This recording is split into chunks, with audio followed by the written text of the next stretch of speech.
विश्वकर्मा, आप देख रहे हैं RTV इंडिया लाइव न्यूज 24 की खास खबर। भदोही गंगा का रौद्र रूप, ग्रामीणों ने लगाई प्रशासन से गुहार। सरकार जो चाहे मार डालें और चाहे जियावें, हम तो कहाँ जा सकी। प्रशासन से मांग हमको लोग की जगह जमीन दे के तो पौधे घर बनाई पहाड़ा कब तक दे बुरा होता है। पूर्णिया क्षेत्र में बाढ़ का कहर, रहीवासी बेचैन। मांग चाहता है कि हम सबके कतौला चले बसाओ ना, हम चाहिए गंगा में मर जाओ। जान जब से मौसम के दे ही ना घरे में पानी मलिया गया बा, खाए की सुविधा नहीं बा, कड़ू के तेल हम पचे ले सकते है घरे में। हरिहरपुर गांव हो चुका है गंगा में विलीन। हो चुका है, हरिहरपुर गांव था यहाँ पे पूरा, ये जो है इसमें जो पानी पूरा बह रहा है, पूरा हरिहरपुर गांव था उसका खत्म हो चुका है। और अधिकारी लोग आते हैं, बातों से संतुष्ट करके चले जाते हैं, ऐसी ऐसी योजना बताते हैं कि तत्काल कार्रवाई होगी, मगर कुछ होता ऐसा नहीं है। जी हां, भले ही जिला प्रशासन कोनिया क्षेत्र को प्रभावित करने वाली बाढ़ को लेकर प्रयासरत है, लेकिन रहीवासियों की मुश्किलें कम होने का नाम नहीं ले रही है। इन दिनों कोनिया क्षेत्र के गांव गिराव जहां बाढ़ के कहर का दंश झेल रहे हैं, तो प्रभावितों को इस बात की चिंता सताने लगी है कि प्रशासन की व्यवस्थाएं और बचाव संसाधन कागजों तक ही सीमित होकर तो नहीं रह जाएंगे।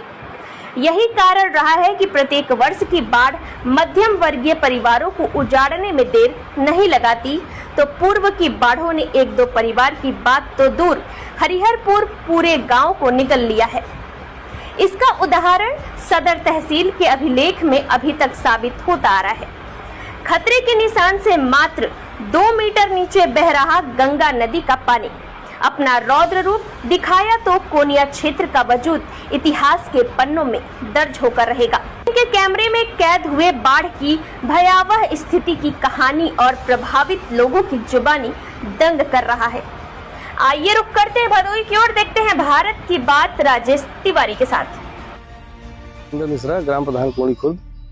यहाँ पे ऐसा है कि एक गांव पहले था हरिहरपुर ना भैया, एक हरिहरपुर गांव था और वो तो खत्म हो चुका है। यहाँ 2-3 दिन से गंगा जी का जो जलस्तर है वो बहुत तीव्र गति से बढ़ रहा है और इतना ज़्यादा कटान हो रहा है कि शासन प्रशासन हर साल एक्टिव तो रहती है, लेकिन कोई इसका ठोस व्यवस्था नहीं किया जा रहा है कि कम से कम एक बार कुछ हो जाए तो हर बार प्रशासन तो एक्टिव रहती है, लेकिन इसका कोई ठोस व्यवस्था नहीं किया जा रहा है। और जैसे जिया जंत हैं तो निकल के यहाँ से गाँव के अंदर पानी चला गया है, अंदर जिया जंत घुस जाते हैं, यहाँ पर रहने में दिक्कत होती है लोगों को। देखिए जैसे लोग आ गए हैं, गंगा किनारे लोग खड़े हैं, सब परेशान हैं। हाँ, इसका कोई ठोस व्यवस्था नहीं हो पा रहा है। कहीं आते हैं और तो पूरा कई जगह कैंप बनाया गया है, वो मदद करते हैं, लेकिन जब दिक्कत हो जाती है तब होता है। अगर इसके पहले अगर कोई व्यवस्था इसकी कर दिया जाए तो ऐसा फिर भविष्य में न हो। अब बार बार यही होता है, फिर टेम्परेरी व्यवस्था करके फिर बंद कर दिया जाता है। यही हमारे हिसाब से तो 600-700 बीघा जमीन जा चुका है, पूरा एक गाँव जा चुका है। हरिहरपुर गाँव था यहाँ पे पूरा, ये जो है इसमें जो पानी पूरा बह रहा है, पूरा हरिहरपुर गांव था उसका खत्म हो चुका है। हाँ, पूरा गांव ही समाप्त हो गया। शासन प्रशासन से क्या बात करना चाहते हैं? हम ये चाहते हैं शासन प्रशासन से कि यहाँ की जो व्यवस्था हो, एक बार परमानेंट व्यवस्था हो जाए। नहीं, धीरे धीरे पूरा गाँव, अभी ये गाँव 6वां गाँव है, अब धीरे धीरे ये भी गाँव भी आधा लगभग खत्म हो गया है, ये भी खत्म होते चला जा रहा है। तो इसका कम से कम एक ठोस व्यवस्था हो जो कि। दुर्गा सिंह है, मैं ग्राम सभा 6वां का निवासी हूँ और इस कटान को देख करके ऐसा लग रहा है कि अब क्या कहें, बहुत भयावह स्थिति बनी हुई है। और अगर इधर कैमरा हो तो उधर भी देखिए पानी का बहाव। और अक्सर बाढ़ में जितने भी जीव जंतु यहाँ हैं सब गांव में घुस जाते हैं और बहुत दिक्कतें आती हैं। बरसात का मौसम भी है और अधिकारी लोग आते हैं, बातों से संतुष्ट करके चले जाते हैं, ऐसी ऐसी योजना बताते हैं कि तत्काल कार्रवाई होगी, मगर कुछ होता ऐसा नहीं है। और लगभग 600-700 बीघे ज़मीन जो है गंगा में विलीन हो चुकी है। और एक हरिहरपुर गांव था, बहुत पहले लोग बताते हैं कि वह भी गंगा में विलीन हो चुका है। और यहाँ हम खड़े हैं जहाँ की बराबर जो है ज़मीन कट रही है, आवाज़ें भी आ रही हैं, करार गिर रहा है। अब यही सब समस्या है, क्या कहा जाए। प्रशासन से यही मांग करना चाहते हैं कोई ऐसी ठोस कार्रवाई हो जिससे कि बार बार आकर के यहाँ देखना न पड़े, हम लोग निश्चिंत रहें एकदम। हाँ, हो जाएगी। बस्ती में कितने लोग यहाँ पे आए? अब टोटल आबादी लगभग 4500-5000 के आसपास होगी। हाँ, वो कहीं कहीं जगह से पानी की शुरुआत हो रही है। इस समय 2013 में ज़्यादा स्थिति गड़बड़ थी, गाँव में घुस गया था। अब वही स्थिति बन रही है 2013 जैसी। और अगर पानी 2-3 फुट और अगर बढ़ा तो गाँव में पानी प्रवेश करना शुरू हो जाएगा।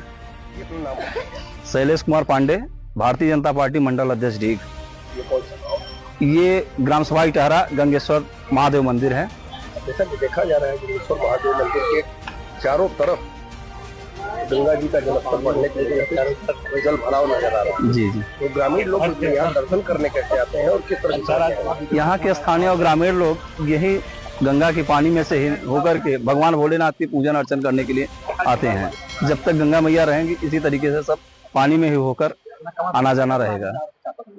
जैसा कि आप एक बात बताइए, ये जिस तरह से जलस्तर बढ़ा हुआ है, जिस तरह से गंगा जी का पानी जल दिखाई दे रहा है, यहाँ कितने बीघे की ऐसी खेती हुई थी जो अभी गंगा जी में समाई थी? यहाँ लगभग सैकड़ों बीघे के ऊपर बाजरा और अरहर की खेती हुई थी, जो जमे हुए थे माँ गंगा की गोद में सब समा चुके हैं इस समय।